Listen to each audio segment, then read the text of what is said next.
Hello students, today we are going to understand and enjoy a second part of second chapter from the book Flamingo of class 12th and we'll come to know about कि इसमें कौन है एक character है मुकेश, वो कैसी family से belong करता है, उसका क्या सपना है और वो किन परिस्थितियों में जी रहा है और क्या उसका वो सपना साकार होता है कि नहीं।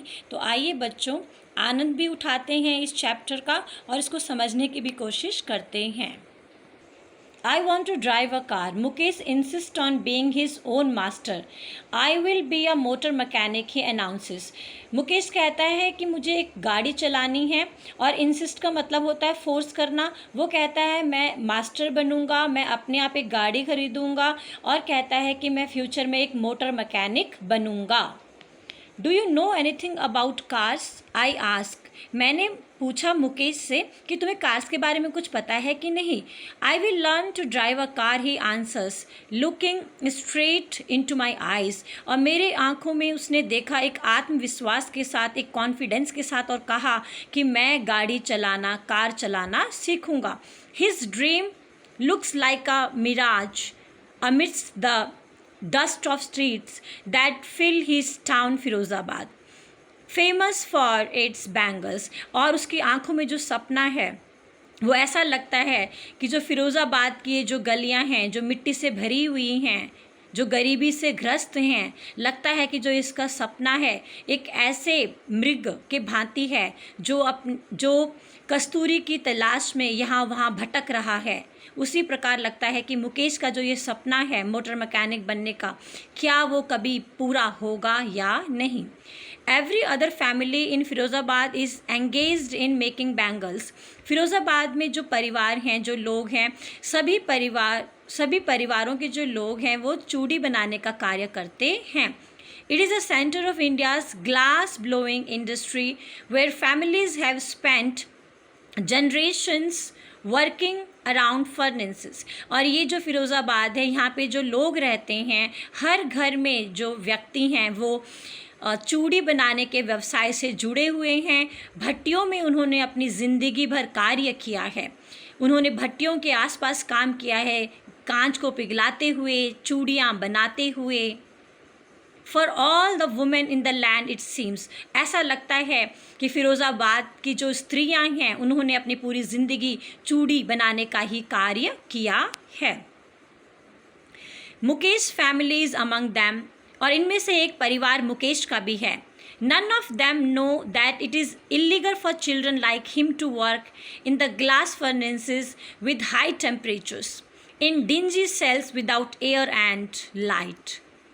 अभी जो ये लोग हैं, मुकेश जहाँ रहता है फिरोज़ाबाद में, वहाँ के लोगों को ये नहीं पता कि ये कानूनन अपराध है कि छोटे बच्चों को हम इन भट्टियों में कार्य करने देते हैं। और वहाँ पे भट्टियों का जो टेम्परेचर है वो इतना ज़्यादा गर्म होता है कि ये बच्चों के लिए बहुत ख़तरनाक है।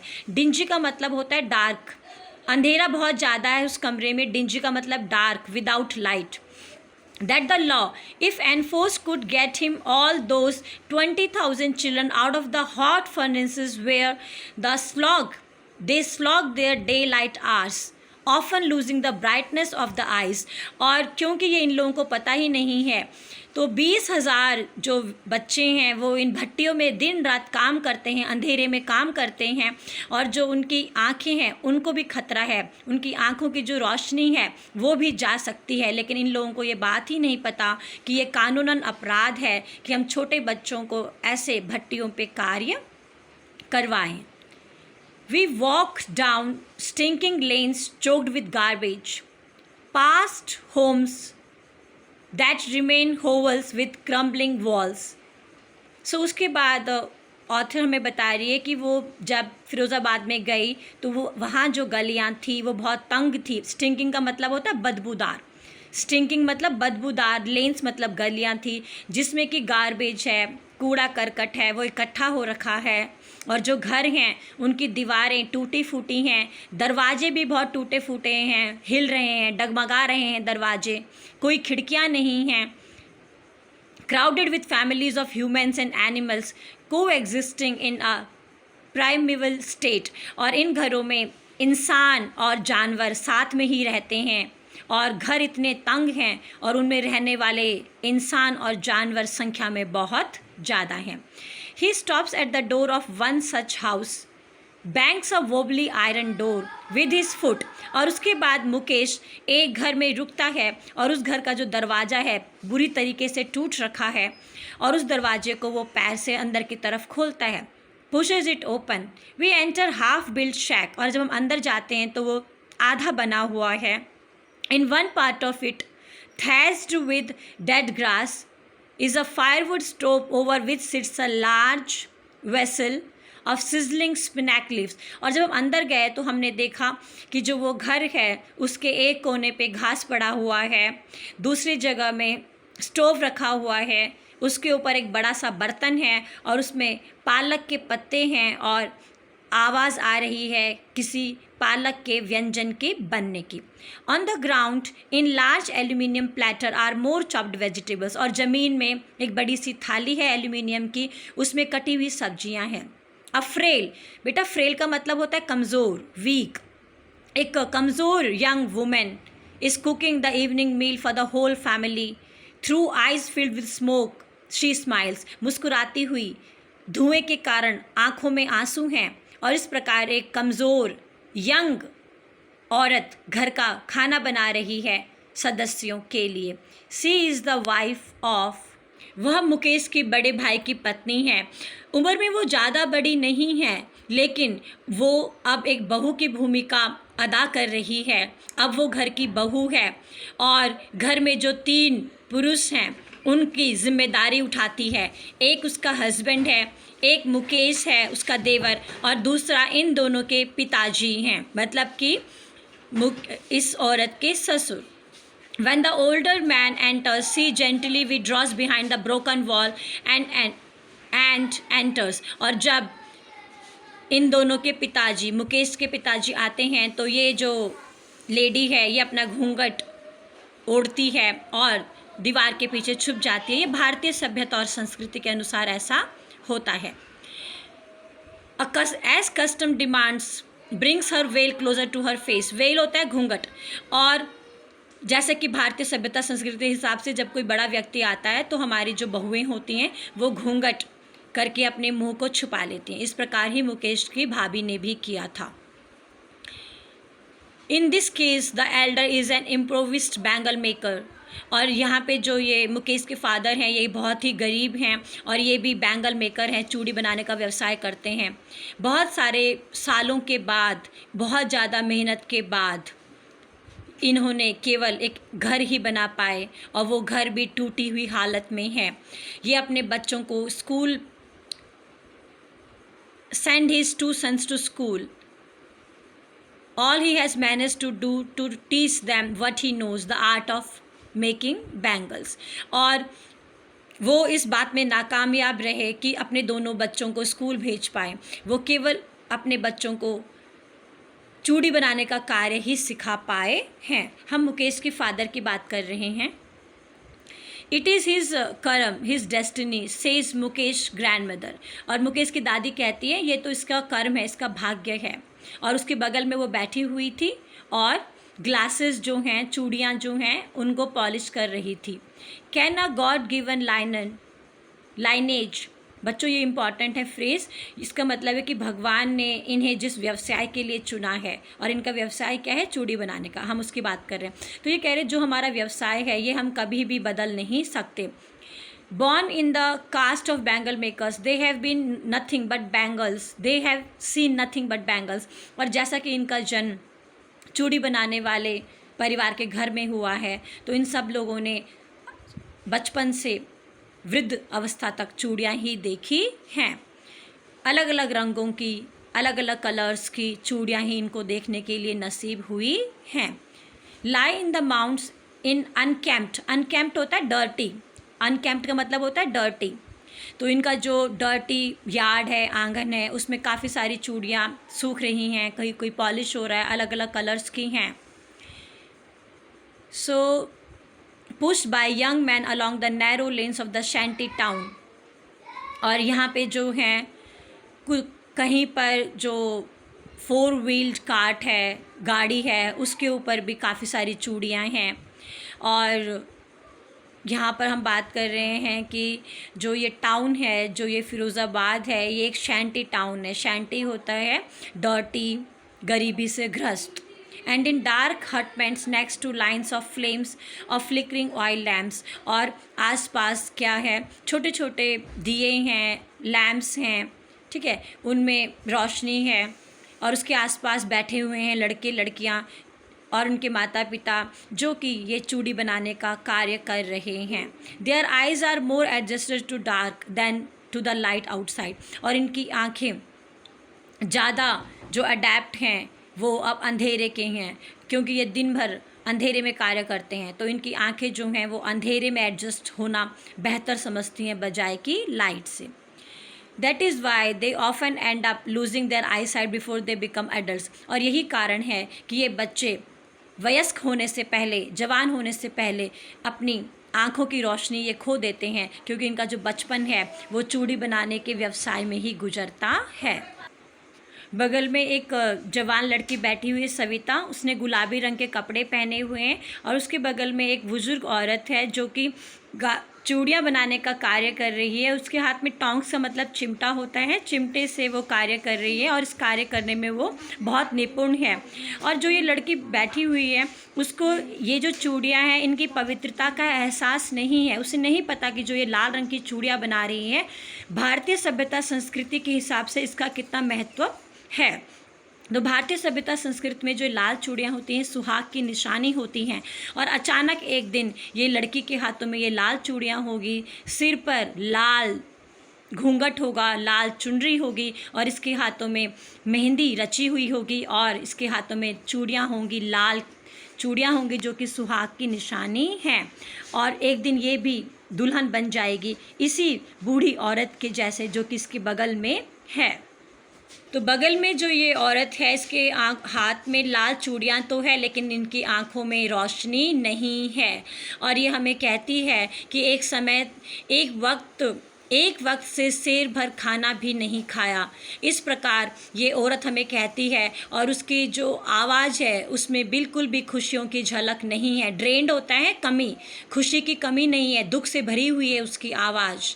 और वो हमें बताती है कि ऐसा कोई समय नहीं आया उनकी ज़िंदगी में जब उनको पेट भर खाना नसीब हुआ हो। और अपनी हस्बैंड की बात वो कहती है कि ये इतना बूढ़ा हो चुका है, इसने चूड़ियाँ बनाने के अलावा कोई कार्य नहीं किया है, लेकिन ये पूरे परिवार को क्या दे पाया, एक अच्छा सा घर भी नहीं दे पाया परिवार के सदस्यों के रहने के लिए। और अगर हम बात करें तो ये बहुत हैरानी की बात है कि कम से कम ये अपने परिवार को वो चीज़ें दे पाया जो और लोग नहीं दे पाए। बेशक इनका घर टूटा फूटा है, लेकिन इनके सर के ऊपर छत तो है। अब इनके घर में यही शिकायत है हर घर में कि इनके पास बिल्कुल भी पैसा नहीं है, और ज़िंदगी भर इन लोगों ने चूड़ियाँ बनाई है, लेकिन फिर भी इन लोगों को ये शिकायत है, ये गम है, ये दुख है कि चूड़ी बनाने के इस व्यवसाय ने इन्हें खाने के लिए पेट भर खाना भी नहीं दिया और रहने के लिए घर भी नहीं दिया। Years of mind numbing toil have killed all initiative and the ability to dream.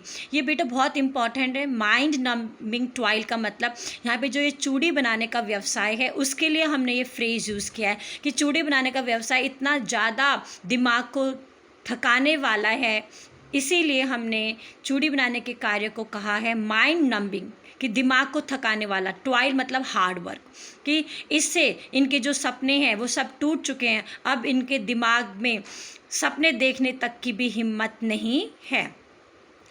Why not organize ourselves into a cooperative? Ask a group of young men who have fallen into vicious circle of middlemen who trapped their fathers and forefathers. तो अब ये कहते हैं हम अपना ही एक संगठन बना लेते हैं, क्योंकि हम लोग तो चूड़ियाँ बनाते हैं, लेकिन बीच में जो मिडिल मैन होते हैं जो हमसे चूड़ियाँ खरीद के लेके जाते हैं और दुकानदारों को बेचते हैं, तो जो मिडिल मैन होते हैं यही शोषण का कार्य करते हैं। इन लोगों के जाल में हमारे पूर्वज फंस चुके हैं। हमें अपना ही एक संगठन बनाना चाहिए. Even if we get organized, we are the ones who will be hauled up by the police, beaten and dragged to jail for doing something illegal, they say. और फिर उनमें से ही कोई कहता है कि अगर हम अपना संगठन बनाएंगे तो पुलिस हमको ही मारेगी. ड्रैग होता है घसीटना, और घसीट के हमें जेल में लेके जाएगी, और हम लोग गरीब हैं, हमारी कोई भी नहीं सुनेगा. सो द पुलिस बीटन, जैसे में पुलिस हमें मारेगी, ड्रैग मतलब घसीटते हुए जेल में लेके जाएगी और कहेगी कि जो तुम लोग कार्य कर रहे हो, गुट बना रहे हो, ये गलत है. There is no leader among them, no one who could help them see things differently. Their fathers are as tired as they are. और इनका मदद करने वाला कोई नहीं है. जो मिडिल मैन होता है वो उनका शोषण करता है और इनकी जो मेहनत है उसकी कमाई खाता है. They talk endlessly in a spiral that moves from poverty to apathy, to greed and to injustice. ये बहुत इम्पॉर्टेंट है कि इनका जो ये जीवन है ये गरीबी का जीवन है, और अपैथी होता है लैक ऑफ इंटरेस्ट, जो निरस जीवन होता है वो.